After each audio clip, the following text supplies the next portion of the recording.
जय गुरु जी। श्री विष्णु की पराजय में दधीची मुनि के शाप को कारण बताते हुए दधीची और शिव के विवाद का इतिहास। मृत्युंजय मंत्र के अनुष्ठान से दधीची की अवध्यता तथा श्री हरि का शिव को दधीची की पराजय के लिए यत्न करने का आश्वासन। सूत जी कहते हैं, महर्षियों, अमित बुद्धिमान ब्रह्मा जी की कही हुई यह कथा सुनकर द्विज श्रेष्ठ नारद विस्मय में पड़ गए। उन्होंने प्रसन्नता पूर्वक प्रश्न किया। नारद जी ने पूछा, पिताजी, भगवान विष्णु शिव जी को छोड़कर अन्य देवताओं के साथ दक्ष के यज्ञ में क्यों चले गए, जिसके कारण वहां उनका तिरस्कार हुआ? क्या वे प्रलयकाली पराक्रम वाले भगवान शंकर को नहीं जानते थे? फिर उन्होंने अज्ञानी पुरुष की भांति रुद्र गणों के साथ युद्ध क्यों किया? करुणानिधे, मेरे मन में यह बहुत बड़ा संदेह है। आप कृपा करके मेरे इस संशय को नष्ट कर दीजिए और प्रभु मन में उत्साह पैदा करने वाले शिवचरित को कहिए। ब्रह्मा जी ने कहा, नारद, पूर्व काल में राजा शिव की सहायता करने वाले श्री हरि को दधीची मुनि ने शाप दे दिया था, जिससे उस समय वे इस बात को भूल गए और वे दूसरे देवताओं को साथ ले दक्ष के यज्ञ में चले गए। दधीची ने क्यों शाप दिया, यह सुनो। प्राचीन काल में शिव नाम से प्रसिद्ध एक महातेजस्वी राजा हो गए हैं। वे महाप्रभावशाली मुनीश्वर दधीची के मित्र थे।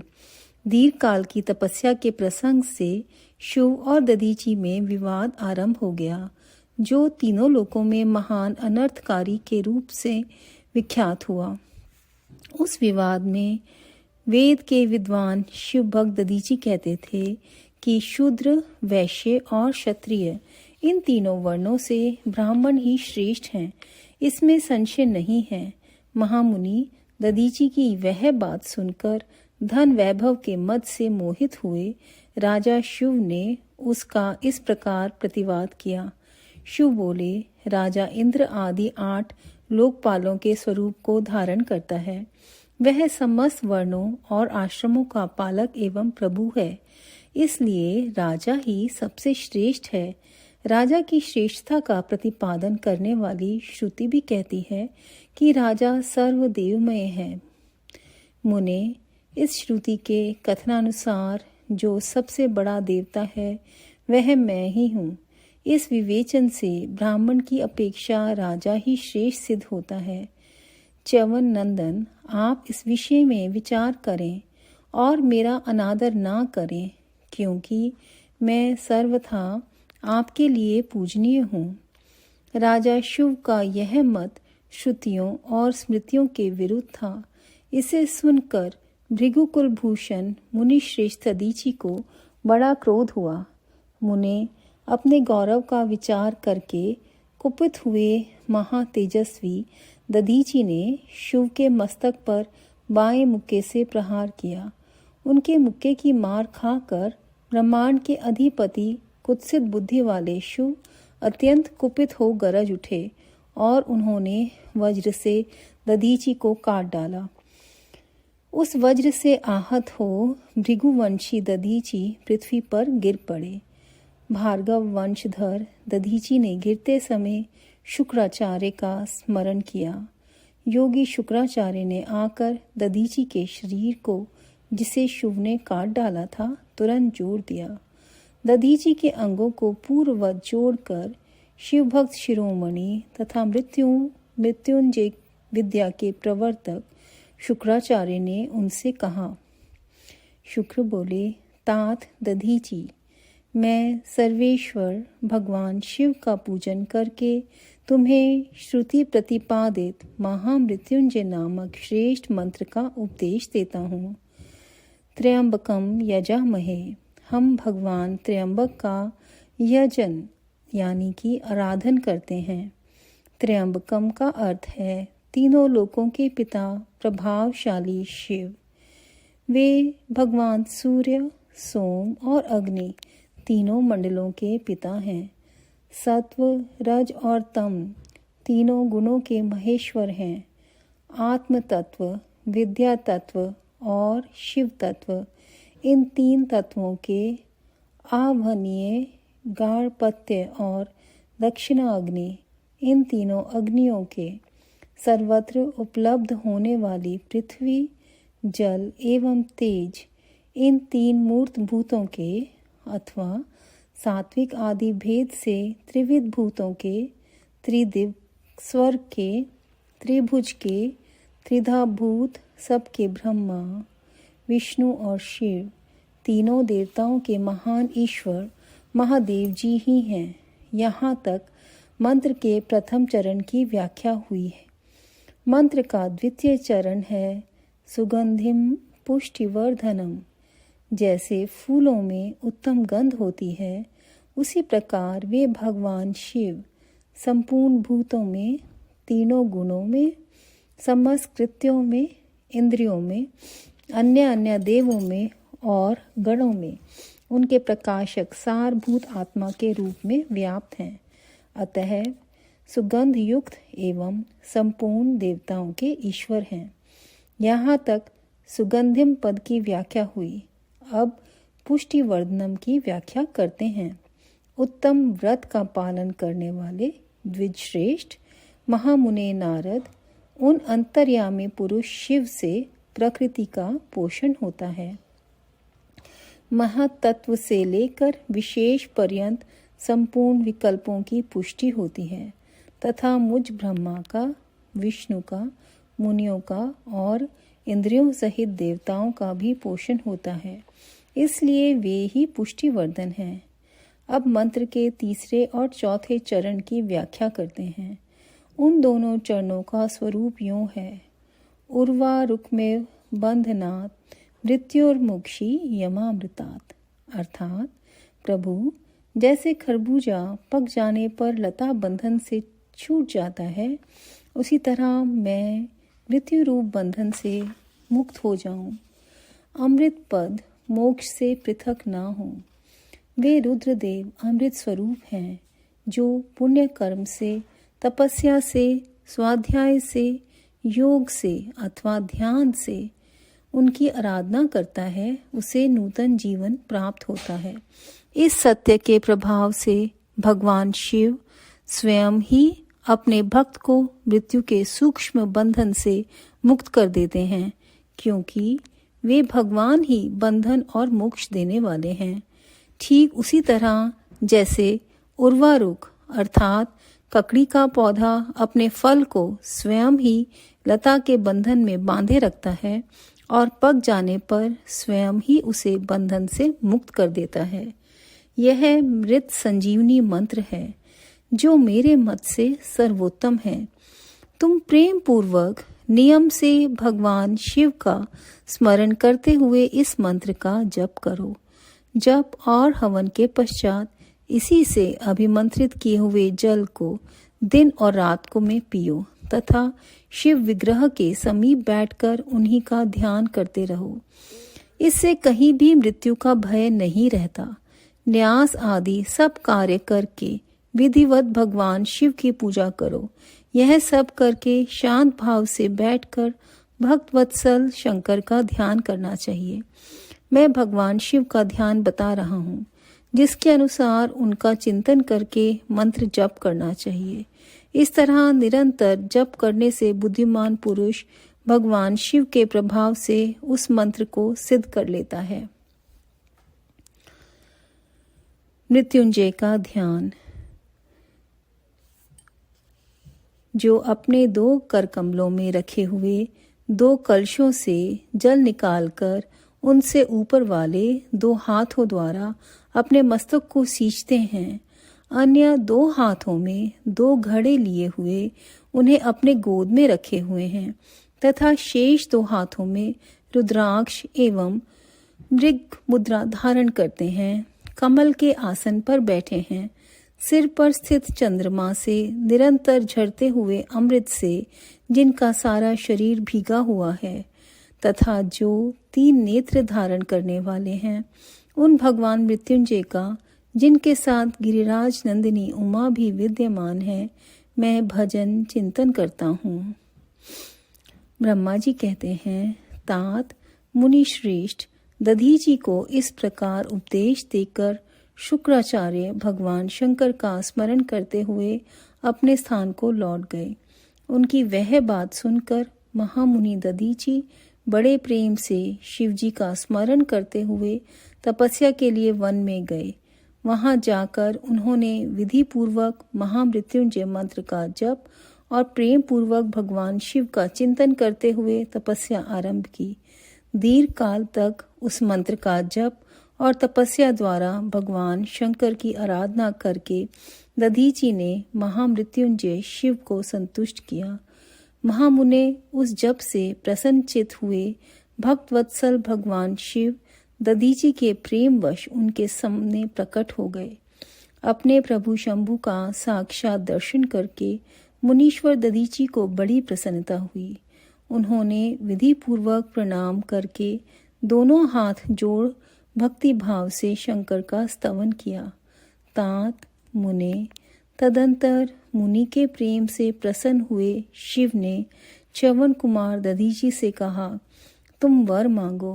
भगवान शिव का यह वचन सुनकर भक्त शिरोमणि दधीची दोनों हाथ जोड़ नतमस्तक हो भक्तवत्सल शंकर से बोले। दधीची ने कहा, देव देव महादेव, मुझे 3 वर दीजिए। मेरी हड्डी वज्र हो जाए, कोई भी मेरा वध ना कर सके और मैं सर्वत्र अधीन रहूं, कभी मुझ में दीनता ना आए। दधीची का यह वचन सुनकर प्रसन्न हुए परमेश्वर शिव ने तथास्तु कहकर उन्हें वे तीनों वर दे दिए। शिव जी से 3 वर पाकर वेद मार्ग में प्रतिष्ठित महामुनि दधीची आनंद मग्न हो गए और शीघ्र ही राजा शिव के स्थान में गए।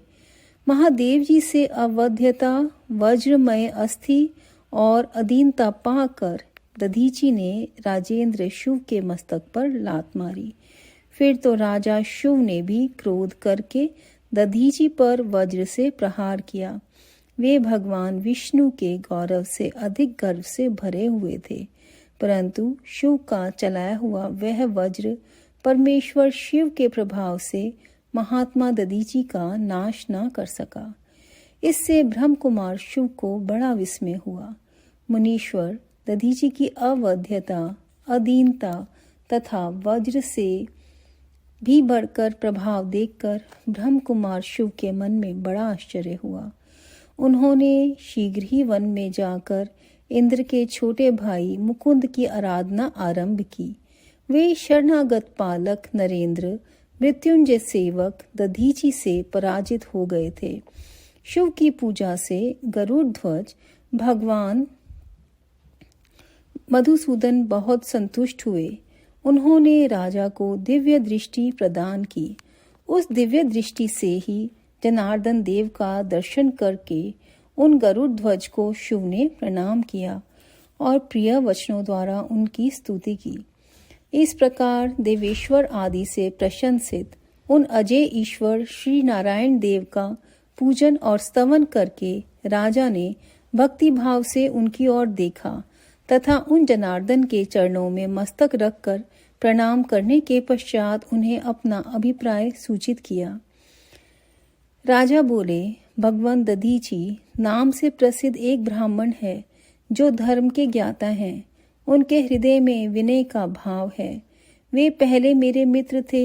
इन दिनों रोग शोक से रहित मृत्युंजय महादेव जी की आराधना करके वे उन्हीं कल्याणकारी शिव के प्रभाव से समस्त अस्त्र शस्त्रों द्वारा सदा के लिए अवध्य हो गए हैं। एक दिन उन महातपस्वी दधीची ने भरी सभा में आकर अपने बाएं पैर से मेरे मस्तक पर बड़े वेग से अवहेलना पूर्वक प्रहार किया और बड़े गर्व से कहा, मैं किसी से नहीं डरता। हरे, वे मृत्युंजय से उत्तम वर पाकर अनुपम गर्व से भर गए हैं। ब्रह्मा जी कहते हैं, नारद महात्मा दधीची की अवध्यता का समाचार जानकर श्री हरि ने महादेव जी के अतुलित प्रभाव का स्मरण किया। फिर वे ब्रह्मपुत्र राजा शिव से बोले, राजेंद्र, ब्राह्मणों को कहीं थोड़ा सा भी भय नहीं है। भूपते, विशेषतः रुद्र भक्तों के लिए तो भय नाम की कोई वस्तु है ही नहीं। यदि मैं तुम्हारी ओर से कुछ करूं तो ब्राह्मण दधीचि को दुख होगा और वह मुझ जैसे देवता के लिए भी शाप का कारण बन जाएगा। राजेंद्र, दधीचि के शाप से दक्ष के यज्ञ में सुरेश्वर शिव से मेरी पराजय होगी और फिर मेरा उत्थान भी होगा। महाराज, इसीलिए मैं तुम्हारे साथ रहकर कुछ करना नहीं चाहता। मैं अकेला ही तुम्हारे लिए दधीचि को जीतने का प्रयत्न करूंगा। भगवान विष्णु का यह वचन सुनकर शिव बोले, बहुत अच्छा, ऐसा ही हो। ऐसा कहकर वे उस कार्य के लिए मन ही मन उत्सुक हो प्रसन्नता पूर्वक वहीं ठहर गए। अध्याय 38। श्री विष्णु और देवताओं से अपराजित दधीचि का उनके लिए शाप और शिव पर अनुग्रह। ब्रह्मा जी कहते हैं, नारद, भक्त वत्सल भगवान विष्णु राजा शिव का हित साधन करने के लिए ब्राह्मण का रूप धारण कर दधीचि के आश्रम पर गए। वहां उन जगत गुरु श्री हरि ने शिव भक्त शिरोमणि ब्रह्म ऋषि दधीचि को प्रणाम करके शिव के कार्य की सिद्धि के लिए उद्यत हो उनसे यह बात कही। श्री विष्णु बोले, भगवान शिव की आराधना में तत्पर रहने वाले अविनाशी ब्रह्म ऋषि दधीचि, मैं तुमसे एक वर मांगता हूँ, उसे तुम मुझे दे दो। शिव के कार्य की सिद्धि चाहने वाले देवाधिदेव श्री हरि के इस प्रकार याचना करने पर शैव शिरोमणि दधीचि ने शीघ्र ही भगवान विष्णु से इस प्रकार कहा। दधीचि बोले, ब्राह्मण, आप क्या चाहते हैं? यह मुझे ज्ञात हो गया। आप शिव का काम बनाने के लिए साक्षात भगवान श्री हरि ही ब्राह्मण का रूप धारण करके यहाँ आए हैं। इसमें संदेह नहीं कि आप पूरे मायावी हैं, किंतु देवेश जनार्दन, मुझे भगवान रुद्र की कृपा से भूत, भविष्य और वर्तमान तीनों कालों का ज्ञान सदा ही बना रहता है। सुव्रत, मैं आपको जानता हूँ। आप पापहारी श्री हरि एवं विष्णु हैं। यह ब्राह्मण का वेश छोड़िए। दुष्ट बुद्धि वाले राजा शिव ने आपकी आराधना की है, इसलिए आप पधारे हैं। भगवान हरे, आपकी भक्त वत्सलता को भी मैं जानता हूँ। यह छल छोड़िए, अपने रूप को ग्रहण कीजिए और भगवान शंकर के स्मरण में मन लगाइए। मैं भगवान शंकर की आराधना में लगा रहता हूँ।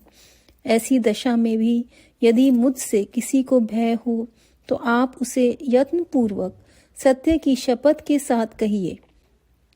मेरा मन शिव के स्मरण में ही लगा रहता है। मैं कभी झूठ नहीं बोलता। इस संसार में किसी देवता या दैत्य से भी मुझे भय नहीं होता। श्री विष्णु बोले, उत्तम व्रत का पालन करने वाले दधीचि, तुम्हारा भय सर्वथा नष्ट ही है, क्योंकि तुम शिव की आराधना में तत्पर रहते हो, इसलिए सर्वज्ञ हो। परंतु मेरे कहने से तुम एक बार अपने प्रतिद्वंदी राजा शिव से जाकर कह दो कि राजेंद्र, मैं तुमसे डरता हूँ। भगवान विष्णु का यह वचन सुनकर भी शैव शिरोमणि महामुनि दधीचि निर्भय ही रहे और हंसकर बोले। दधीचि ने कहा, मैं देवाधिदेव पिनाक पाणी भगवान शंभु के प्रसाद से कहीं कभी किसी से और किंचित मात्र भी नहीं डरता, सदा ही निर्भय रहता हूँ। इस पर श्री हरि ने मुनि को दबाने की चेष्टा की। देवताओं ने भी उनका साथ दिया, किंतु उनके सभी अस्त्र कुंठित हो गए। तदंतर भगवान श्री विष्णु ने अगणित गणों की सृष्टि की, परंतु महर्षि ने उनको भी भस्म कर दिया। तब भगवान ने अपनी अनंत विष्णु मूर्ति प्रकट की। यह सब देखकर च्यवन कुमार ने वहां जगदीश्वर भगवान विष्णु से कहा। दधीचि बोले, महाबाहो, माया को त्याग दीजिए। विचार करने से यह प्रतिभा समात्र प्रतीत होती है। माधव, मैंने सहस्त्रों दुर्विज्ञ वस्तुओं को जान लिया है। आप मुझ में अपने सहित संपूर्ण जगत को देखिए। निरालस्य होकर मुझ में ब्रह्मा एवं रुद्र के भी दर्शन कीजिए। मैं आपको दिव्य दृष्टि देता हूँ। ऐसा कहकर भगवान शिव के तेज से पूर्ण शरीर वाले च्यवन कुमार दधीची मुनि ने अपनी देह में समस्त ब्रह्मांड का दर्शन कराया। तब भगवान विष्णु ने उन पर पुनः कोप करना चाहा। इतने में ही मेरे साथ राजा शुभ वहां आ पहुंचे।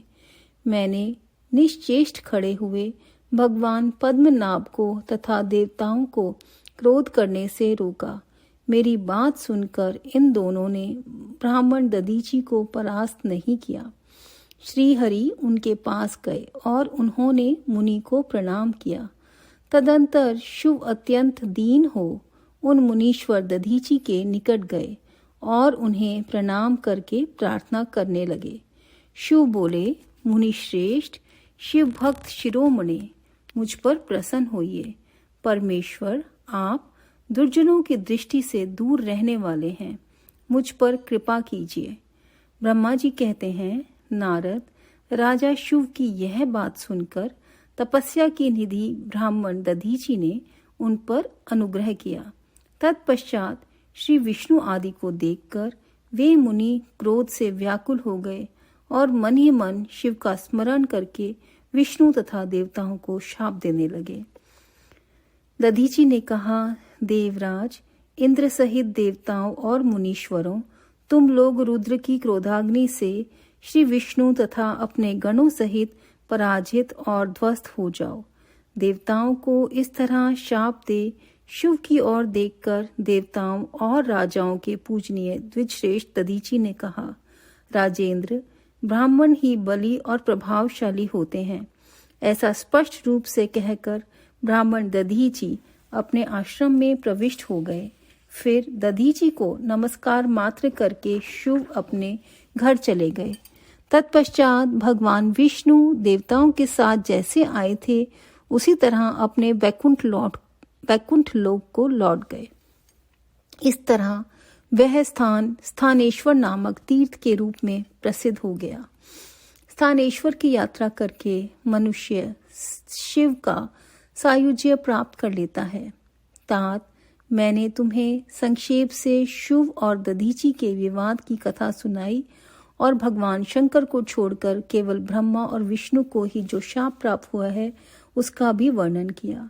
जो शिव और दधीची के विवाद संबंधी इस प्रसंग का नित्य पाठ करता है वह अब मृत्यु को जीतकर देह त्याग के पश्चात ब्रह्मलोक में जाता है।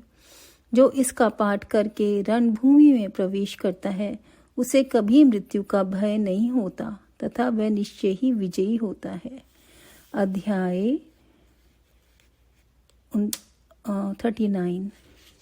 जय गुरु जी, जय गुरु जी। संगत जी, आज के शिव पुराण को यहाँ विराम देते हैं।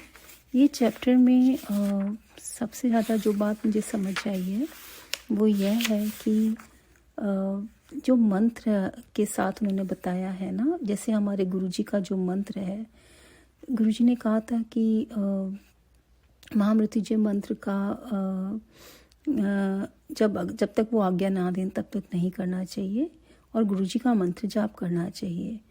तो इतना ब्यूटीफुल शिव पुराण में लिखा हुआ है कि प्रेम पूर्वक नियम से शिव का स्मरण करते हुए मंत्र का जप करो और जप के पश्चात इससे अभिमंत्रित किए हुए जल को दिन और रात में पियो। इससे कहीं भी मृत्यु का भय नहीं रहता। सो गुरुजी का जो जल प्रसाद है वो कितना इम्पोर्टेंट है, वो सबको पीना चाहिए हर रोज़। और दूसरी बात, जैसे दधीची जो हैं वो इवन विष्णु जी उन पर